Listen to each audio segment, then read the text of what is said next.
Eh bien, bonjour à vous et bienvenue dans cette vidéo, ici Damien pour Coquelicot et aujourd'hui je voulais vous parler un petit peu de Midjourney, bon bref, ce fameux logiciel d'IA qui je trouve est le meilleur sur le marché, à mon sens. Après évidemment chacun ses goûts, il y a aussi DALL-E qui peut être sympa, Stable Diffusion aussi, en libre de droit, mais celui-là est, je trouve, enfin libre de droit. Oui, c'est quelque chose qu'on peut utiliser sans être connecté un service centralisé. Mais du coup, la première chose intéressante que je vous suggérerais de voir sur Midjourney, c'est tout simplement qu'on peut déjà trouver des choses qui ont été créées par le passé. Par exemple, là, on voit un pingouin. On voit plein de pingouins qui ont été créés par le passé dans plein de styles différents. Et donc, ça peut être intéressant tout simplement, avant même d'utiliser son crédit, de voir s'il n'y a pas déjà des choses qui peuvent nous convenir. Parce que à partir du moment où ça nous convient, il me semble que c'est même possible de faire des choses par-dessus. Du moins, ça le devrait. J'avoue que je suis même pas certain. Enfin bon, je trouve déjà assez sympa d'avoir accès à une bibliothèque plus ou moins infinie de toutes sortes de visuels. Par contre, si je veux faire par exemple un pingouin qui joue au golf, ou pingouin qui joue à Tetris, ou des pingouins qui jouent aux échecs, et en fait, voilà, ce qui est intéressant quand on fait un prompt, c'est tout simplement de sélectionner ce qu'on veut, si on veut plutôt portrait, ou plutôt landscape. Moi en ce moment j'aime bien landscape 2x1 parce que ça me permet d'avoir des visuels un petit peu allongés. Après square, ça peut être intermédiairement plutôt sympathique. Et donc voilà, on peut changer la version. Là après, ça j'avoue je sais pas exactement à quoi ça sert. Raw mode replaces the default aesthetics of some Midjourney models version. Ok, donc c'est par rapport au modèle algorithmique, donc j'imagine lié à la version qu'on a juste là. Oups. Mais du coup, ouais, il y a quand même beaucoup de versions, donc ça peut être intéressant, pourquoi pas, de voir d'autres versions, j'ai pas trop essayé. Et ça, personnalisé, je sais pas non plus à quoi ça sert. Par contre, voilà, ce que je vais utiliser le plus souvent, ça va être stylisation. Variété, ça veut dire qu'il va y avoir plusieurs images différentes si je mets 0 variété, et weirdness. Alors weirdness, on peut le mettre, je vais mettre penguin, et il va me faire un pingouin apparemment très bizarre. Là maintenant, il va faire un pingouin très bizarre et très stylé. Et ensuite, il va me faire un pingouin très bizarre, très stylé et très varié. Voilà, et ensuite, je vais juste tester un pingouin. Je sais pas pourquoi aujourd'hui c'est pas moi. Je baisse stylisation à fond et voilà, je garde juste bizarrerie à fond et variété à fond. Et vous allez voir que ça fait plein de choses différentes. Donc voilà ce que ça m'a fait. Celui-là est relativement bizarre.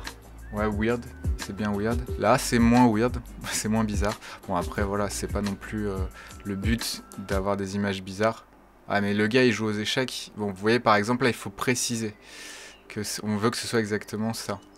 Et pas un mec qui joue tout seul. De façon bizarre, en fait, hein, aussi, parce qu'il est pas très bien aligné. Bon, là, il n'y a que des noirs, mais il n'arrive pas... Ça, c'est intéressant, il fait pas des pions noirs et des pions blancs, c'est soit noir, soit blanc. Et donc voilà, après ça nous fait des trucs. Et vous voyez, ce que j'aime bien vraiment avec cette IA, c'est qu'il y a des images vraiment intéressantes, quoi. Bon, même des images un petit peu animées, ou des images très réalistes. Enfin, relativement réalistes, c'est pas... Du coup, le golf, ça n'a pas été très bien compris. Image Stress and Fear, bon ça c'est pour du marketing. C'est... ouais, et ça c'était aussi... Voilà, alors ça fait pas toujours ce qu'on veut. Par exemple là vous voyez, j'ai demandé Fight or Flight illustrated by a beautiful wildlife, enfin bref, beautiful scenery quoi. Mais voilà, il m'a fait Fight or Flight, donc il a pensé à un guépard. C'est assez bizarre, il m'a fait un mélange entre un chat et je sais pas, avec des pommes et des raisins, j'ai pas compris les pommes et le raisin. Mais sinon, voilà, en général ça fait des choses plutôt sympathiques. Alors après, ce qui peut être sympathique aussi, ça va être de créer vos propres prompts avec ChatGPT ou Mistral ou Claude. Mais voilà, ce qui va être intéressant, c'est de trouver un bon mix. Moi j'aime bien en général mettre pas mal de stylisation, même si là, il y en a pas, mais je trouve... Ouais, mais c'est vrai que c'est pas... J'aime bien en mettre... Mais après voilà, on peut...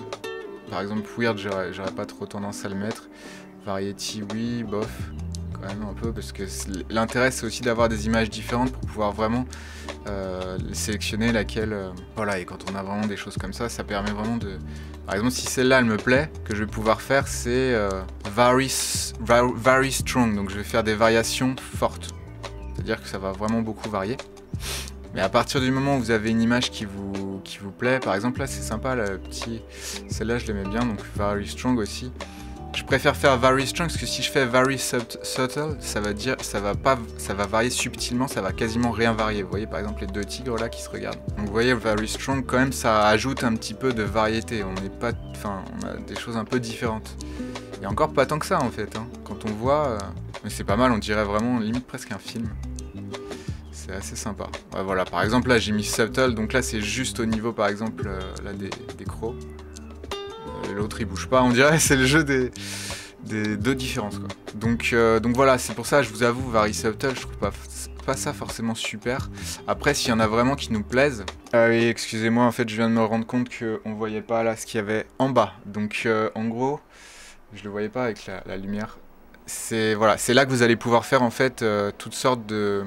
Par exemple, si vous voulez que l'image soit en meilleure définition, vous allez faire upscale et vous allez mettre soit subtle, soit creative. Alors subtle, c'est un effet subtil. Creative, on va tester les deux, subtle et creative. Vous allez voir un petit peu. Voilà. Et après, encore une fois, varier, subtle, strong. Donc là, toujours strong, je pense que c'est mieux. Et more rerun, enfin c'est personnel. Editor, use image style, prompt. Ça, je sais pas exactement ce que c'est. Donc je vais faire use image. Ah oui, c'est quand je peux utiliser l'image pour un nouveau prompt. Plus le style de l'image, plus le prompt de l'image. Donc là il y a tout. Mais ce que je peux faire style. Et là je vais mettre young elephant and his mother. Monkey see, monkey do. Petite précision, on peut aussi écrire des prompts en français bien entendu. Donc là je peux refaire antilope et ses petits. Voilà, vous voyez, on peut aussi les mettre en français. Et là, on voit qu'on a effectivement beaucoup de variétés. C'est ça qui est intéressant. Vous voyez, il y a un singe en face d'une glace. Enfin, il y a plein de trucs, quoi. Et je vous avoue, ça, je trouve ça assez intéressant. Vous voyez, même quelque chose d'assez photoréaliste. Voilà, là, par contre, on est plutôt parti en mode dessin animé. Mais c'est vrai que parfois, on sait pas trop pourquoi. Peut-être parce que je l'ai mis en français. Parce que si je mets... Bon, là, je vais mettre son nom. Plus son prédateur. And babies. Là j'ai mis bébé, mais c'est un peu la même chose. Et petit. Bon là on a quelque chose d'un peu plus... Voilà, un peu plus... Non, il y a quand même vraiment pas mal de choses différentes. C'est vrai que c'est ça que j'aime bien avec cette IA, c'est pour ça que je vous encourage à la tester. Parce que vraiment, je trouve en termes de photoréalisme, j'ai du mal à trouver mieux. Surtout dans la composition, enfin ça fait vraiment... Bref, c'est très intéressant, je vous le conseille. Au passage, je pourrais aussi vous conseiller d'autres outils d'IA comme DeepL pour la traduction qui est de loin le meilleur je crois. Pour l'IA, vous pouvez aussi tester Mistral qui est français, vous avez Claude aussi qui est américain comme ChatGPT d'OpenAI, vous pouvez tester un peu tous. Moi ce que je vous conseille de faire, c'est si vous en avez qui vous plaisent plus que d'autres, 2 ou 3, bah vous testez le même prompt avec tous les trucs et vous voyez ce qui vous plaît le plus. Une dernière chose que j'ajouterais sur Midjourney, c'est que vous pouvez aller dans Personalize, lui apprendre ce qui vous plaît comme image, ce que vous préférez. Et ouais, d'ailleurs vous pouvez aussi créer des logos, c'est ça aussi des choses auxquelles on pense pas. C'est qu'on peut créer des logos. Enfin vous voyez, et du coup plus vous allez répondre, vous allez dire ce qui vous convient, plus vous allez tout simplement l'éduquer. Et donc sympa le Moyen-Âge asiatique. Bref, Wayan. Et du coup là encore un logo. Bon parfois voilà, vous avez même pas envie de répondre, vous pouvez passer et choisir autre chose. Ça c'est pas mal, ça c'est quand en fait vous avez deux images qui ont été issues du même prompt. Et j'avoue celle de gauche est sympa, mais le chien il a l'air un peu bizarre en fait. Et là aussi il a pas l'air à l'aise. Là il a l'air un peu... je sais pas. Je sais pas ce que vous aurez pris. Bah du coup dites-moi ce que vous prendriez dans les commentaires. Je vous dirai peut-être dans la prochaine vidéo ce que j'ai pris. Et d'ici là, bah écoutez, je vais vous souhaiter une excellente journée. J'espère que ça aura pu vous aider à éventuellement tester un peu Midjourney, qui est vraiment une IA qui est intéressante. Et d'ailleurs, je crois que vous avez quelques essais gratuits. Après, il faut payer pour avoir... Mais vous voyez, avec ce système, vous pouvez vraiment... Là, j'en suis à 545 quand même que j'ai dit. C'est vrai que je le fais pas si souvent que ça. D'ailleurs, pardonnez-moi, je viens de me rendre compte que effectivement, c'était pas très pratique pour que vous voyez. J'aurais dû déplacer. Mais du coup, là, voilà, vous pouvez bien comparer quelle est celle que vous préférez. D'ici là, je vous souhaite une excellente journée. Je vous dis à bientôt pour une prochaine vidéo où peut-être on parlera de WordPress, Blocksy, thèmes très sympathiques, ainsi qu'éventuellement d'autres choses, du copywriting aussi, des bases, et voilà, j'espère que ça vous intéressera. Et désolé pour la petite lumière qui ne fonctionne pas parfaitement. Je vous souhaite d'ici là une excellente journée et je vous dis à plus pour une prochaine vidéo. Ciao.